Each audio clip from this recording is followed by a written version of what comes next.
Mountain TV. I'm being joined with Colorado Parks and Wildlife. I've got John with me. How are you, John? Hey, what's going on? Glad to be back. Yeah, good to hear from you. I heard we got some big news with the Wolves. Tell me a little bit more about this reintroduction plan. Sure. So, as a lot of folks know, back in 2020, voters of Colorado voted on a ballot initiative to reintroduce great wolves to our state, with the goal of putting paws on the ground by the end of 2023.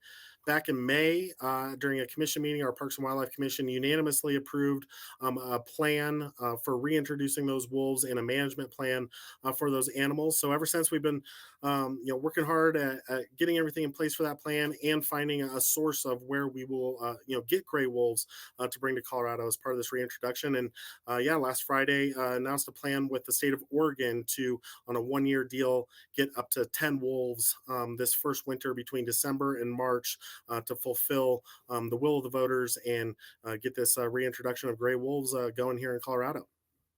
That's really big news. Congrats on the approval there. And how do you guys go about getting these wolves exactly? What's the process? Sure. So, like, the best time to go get wolves is usually once the snow's flying. It's a lot easier to track those animals, from their prints and spotting them from the air. So, we'll be using helicopters, airplanes, and be working with the Oregon Department of Fish and Wildlife to find where those wolves are on the ground, and then look to get those either by plane or truck back to Colorado and give them a quick hard release. So, and before all those animals come to Colorado, they will go through a health exam, all that kind of good stuff. But in the winter, be out tracking from the air and from the ground, looking to get up to 10 of those wolves from Oregon and bring them down here into Colorado. Wow, very exciting. And there's so much wildlife out here in Colorado, not just the wolves, but with moose, deer, fish, etc. And your guys' website, I was just on there. There's so much information on there. So if people are curious about just the outdoors and animals in general, that's a great resource for them.